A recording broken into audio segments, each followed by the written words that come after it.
Bonsoir chers étudiants, bonsoir ou bonjour, donc tout dépendra, comme j'ai l'habitude de le dire, de l'heure à laquelle vous allez regarder la vidéo. Donc retenez que peut-être à l'heure où je vous parle, donc il fait un peu soir, donc c'est tout à fait normal que je me prononce sur ces mots.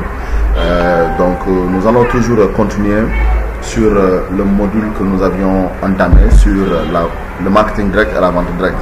Donc les deux premières séances, nous avions évoqué les notions concernant le marketing direct. Nous allons en principe devoir passer sur la vente directe en tant que telle. Mais avant d'aller sur la vente directe, nous allons peut-être terminer cette session concernant le marketing direct. Parce que la fois dernière, lors de la séance de visio, il y avait beaucoup de questions qui ont été posées sur le marketing direct, à savoir les avantages, les limites du marketing direct et autres. Donc aujourd'hui, c'est l'occasion d'aborder toutes ces questions. Comme ça, après le visionnage de cette vidéo, vous aurez le temps de l'étudier, de le voir, de l'avoir auprès, et puis maintenant de nous revenir avec des éléments de questions lors de la prochaine séance de visio. Et pour continuer toujours par rapport à ça, donc la fois dernière, nous avions essayé d'évoquer les éléments concernant les canaux du marketing direct. On avait parlé en fait du courriel, c'est-à-dire des solutions d'envoi autonomes qui existent en fait pour gérer les newsletters. Nous avions aussi évoqué les textos, SMS et autres, par exemple, diffusés vers des téléphones mobiles, le mailing vocal, tout ce qui est support digital, le digital. Donc peut-être sur ce canal, nous allons peut-être faire un focus là-dessus, parce qu'aujourd'hui c'est devenu en fait un canal très très prisé. La fois dernière, nous l'avons évoqué, donc peut-être nous allons juste essayer d'effleurer cette partie sur le digital avant de passer sur l'autre élément concernant les avantages et les limites. Toujours concernant le marketing direct, la fois dernière en fait nous avions évoqué vraiment tous ces canaux. Maintenant par rapport au digital, maintenant nous allons essayer de voir aujourd'hui quel est aujourd'hui l'enjeu du marketing direct vraiment dans le digital. Aujourd'hui, en quoi est-ce qu'on peut utiliser le digital pour pouvoir affiner ou bien pour pouvoir perfectionner nos éléments concernant une campagne de marketing direct. Donc comme vous le savez, la fois dernière, on a si bien expliqué, je l'espère bien, sur les éléments portant sur le digital. Aujourd'hui, le digital nous permet, c'est un canal en fait qui nous permet aujourd'hui d'atteindre cette cible facilement. Mais ce qu'il faudrait préciser, c'est toujours qui doit en fait, quelle est cette cible qui a accès au digital. Donc cela ne veut pas dire qu'aujourd'hui, par rapport à toutes les campagnes, vous deviez utiliser le digital pour pouvoir mener une campagne de marketing direct.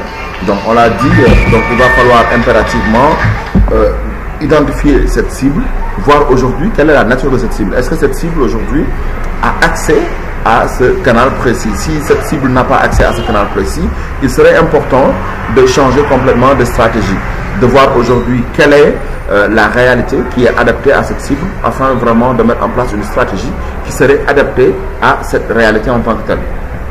Donc c'est pour cela aujourd'hui, beaucoup en fait parlent du digital en tant que tel, mais moi personnellement, je dis que le digital, certes, c'est un élément assez important, mais il ne faudrait pas oublier en fait qu'il a plutôt en fait une particularité par rapport à sa cible bien précise. Donc nous allons très rapidement passer aux caractéristiques en fait, aux caractéristiques du marketing direct.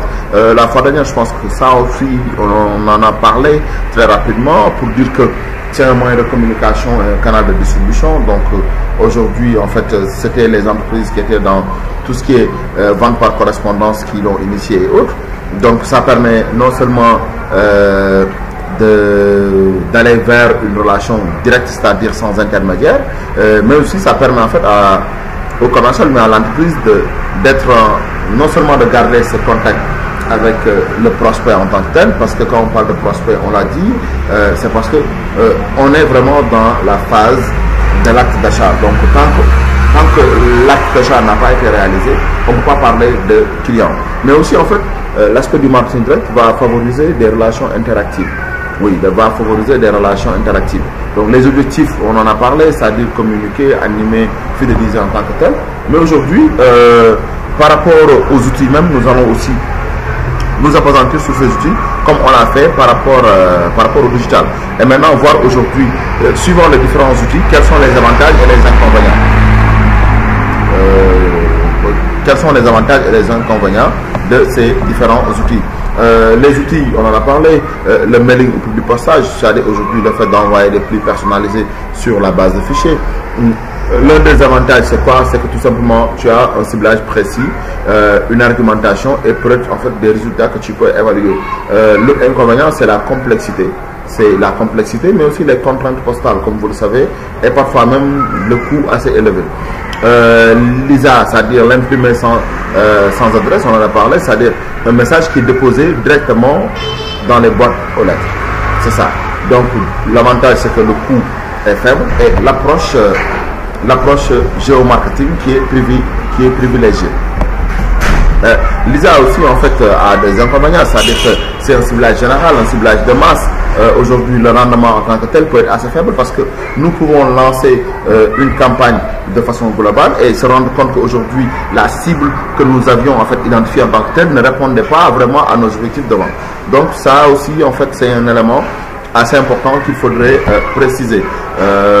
L'autre aspect, c'est-à-dire en fait le bus mailing, c'est-à-dire le mailing groupé, c'est-à-dire c'est juste en fait un regroupement d'offres, comme vous pouvez le comprendre, un regroupement d'offres en fait de plusieurs annonceurs qui sont insérés dans un même envoi sous une forme standardisée. Vous voyez un peu. Donc là, peut-être l'avantage, c'est que le coût est assez faible. Et l'inconvénient, c'est qu'en fait, c'est un ciblage aussi approximatif avec une présence des concurrents. Oui, et la conception, en fait, peut être assez lourde. L'autre outil que nous pouvons citer, c'est, si je ne me trompe, en fait, c'est l'annonce presse. L'annonce presse, c'est une annonce qui est publiée dans la presse avec possibilité de réponse. Donc ça, nous l'avons parlé, c'est-à-dire pour dire aujourd'hui, nous pouvons utiliser les grands médias dans le cadre d'une campagne de marketing direct. Ça, il ne faut pas l'oublier. Il ne faut pas l'oublier. Donc l'avantage, c'est une diffusion massive, un ciblage selon des supports qui sont choisis avec une certaine précision et peut-être même des frais qui sont relativement faibles. Ça aussi, on peut l'accepter. Côté inconvénient, c'est qu'en fait, le rendement est variable d'une part, mais aussi en fait on peut se retrouver dans un cadre d'encombrement publicitaire. Oui, et souvent aussi il y a l'aspect répétitif en fait qui revient, parce qu'en fait si tu dois lancer en fait une campagne en utilisant certains médias, il est important en fait de répéter un peu l'action en tant que telle pour pouvoir s'assurer que la cible que nous visons a été bien atteinte. L'autre outil, c'est le catalogue. Le catalogue présentation, c'est-à-dire que c'est un support de présentation de l'ensemble de l'offre des annonceurs. Donc le catalogue, c'est que tout simplement, c'est plus détaillé.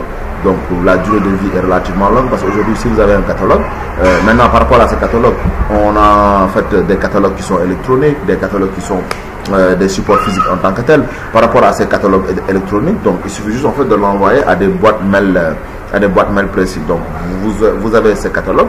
À chaque fois que de besoin, vous allez ouvrir ce catalogue, rechercher l'information dont vous avez besoin et puis c'est parfait. Au besoin, n'hésitez pas, vous allez peut-être appeler l'entreprise pour de plus amples informations ou peut-être vous en limiter là. Si vous voulez acheter des produits, là peut-être vous avez en fait des éléments assez détaillés sur le produit, les caractéristiques des différents produits. Donc ça en fait c'est l'aspect du catalogue, mais peut-être en fait pour mettre en place les catalogues c'est relativement long. Il va falloir en fait chercher beaucoup d'informations sur les aspects intrinsèques et extrinsèques du produit en tant que tel. Et maintenant l'autre aspect c'est la logistique, c'est-à-dire la livraison. Comment faire aujourd'hui pour que ces catalogues puissent se retrouver dans les points que nous avons choisis. Et ces points où nous devrions déposer ces catalogues doivent en fait plus ou moins correspondre à des lieux de fréquentation de notre cible. Oui, à des lieux de fréquentation de notre cible. Ou bien directement, par exemple, si nous avions fait un ciblage précis, nous allons leur transmettre directement des catalogues. Oui, donc peut-être nous avons ces possibilités de pouvoir faire parvenir en fait ces catalogues à notre cible précise. Donc l'autre aspect, l'autre outil c'est le téléphone, on en a parlé, l'internet c'est le canal du digital en tant que tel.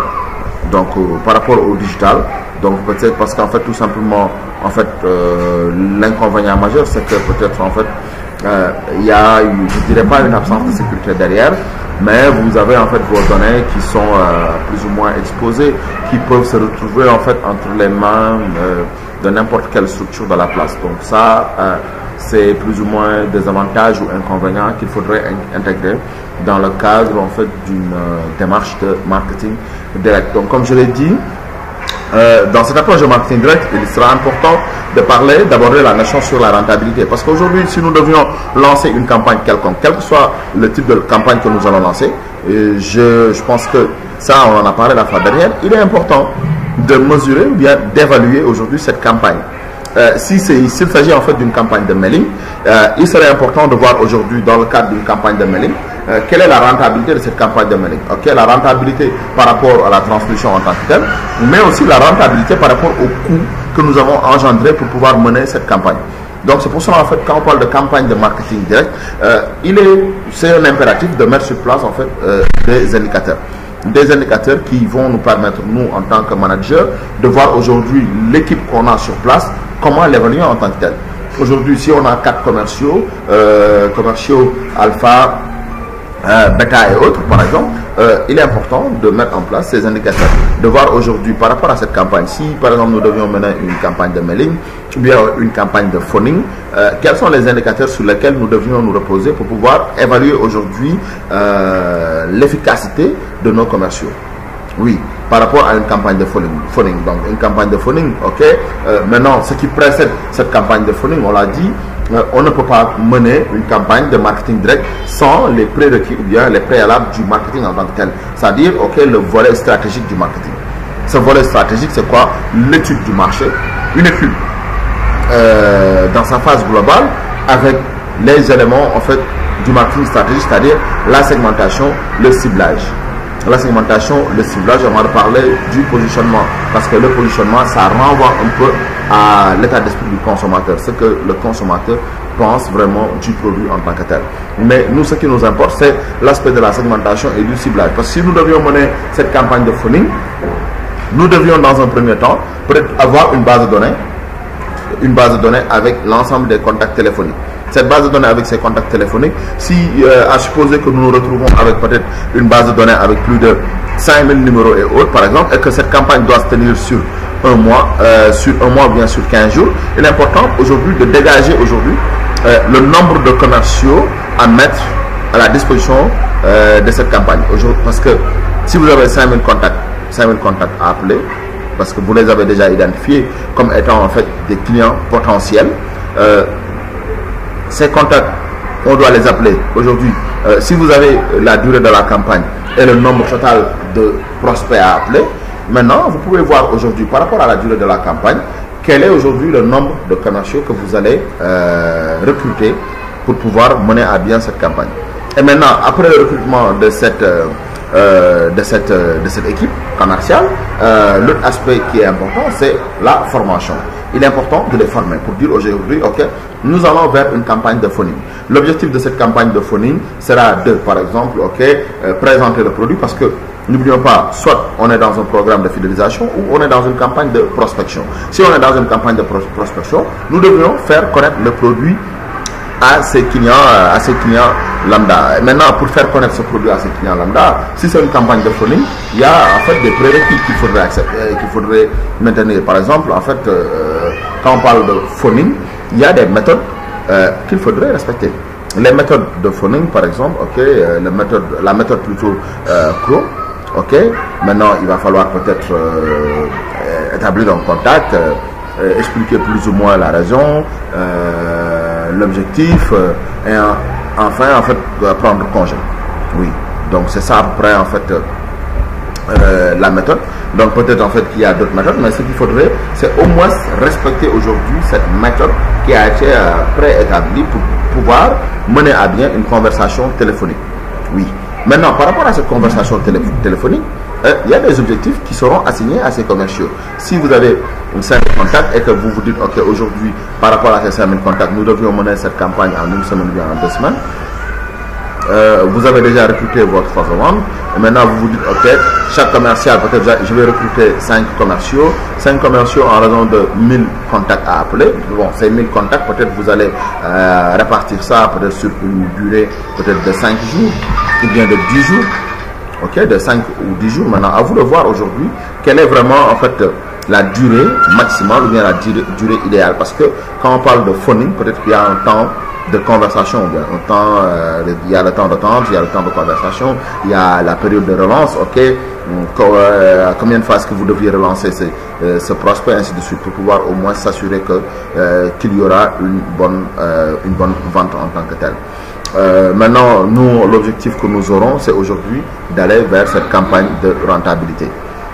On a beau expliquer les notions théoriques sur le marketing direct et autres, mais l'autre partie, ça concernera les calculs plutôt en fait sur la rentabilité en tant que telle. Donc je vous prie en fait peut-être de faire des recherches sur la rentabilité de façon générale, parce que peut-être en fait là nous allons vers je pense que ce sont les TD numéro 3, oui, TD 3. Maintenant il restera les TD 4 et 5. Pour les TD 4 et 5, nous allons voir aujourd'hui comment intégrer le calcul sur la rentabilité. Le calcul sur la rentabilité, peut-être d'aucuns vont se dire ok, nous allons calculer, mais un bon marketeur, et puis bon, c'est tout à fait normal que vous ayez en fait cet esprit quantitatif. En fait, il faut avoir vraiment cette approche quantitative, pouvoir aujourd'hui mettre en place vos indicateurs, évaluer vos commerciaux pour pouvoir au moins dégager la rentabilité en tant que telle. Est-ce que cette campagne a été rentable ou non? Parce qu'on ne peut pas aujourd'hui se permettre d'injecter par exemple 10 millions ou bien 15 millions dans une campagne. Parfois même vous le dépassez, ça dépend de la nature de la campagne. Excusez-moi, ça dépend de la nature de la campagne. Pour pouvoir en fait, ça ne sert absolument à rien d'injecter autant d'argent pour ne pas en contrepartie évaluer l'action qui a été faite, parce qu'en fait les performances des commerciaux va plus ou moins impacter ou bien jouer plus ou moins sur leur rémunération en tant que telle. Si vous deviez en fait les rémunérer, peut-être souvent vous partez sur une rémunération fixe d'une part, peut-être avec même des variables de l'autre côté. Ces variables vont permettre en fait à l'équipe commerciale d'être plus motivée à atteindre leurs objectifs qui leur seront assignés par le responsable commercial.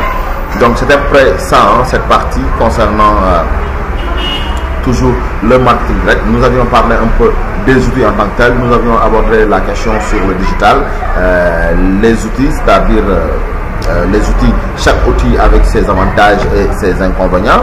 Peut-être en fait l'autre élément, c'est peut-être en fait, si je ne me trompe, il y en a quelqu'un qui avait posé la fois dernière une question sur les avantages et les inconvénients du marketing direct. Je l'avais complètement oublié.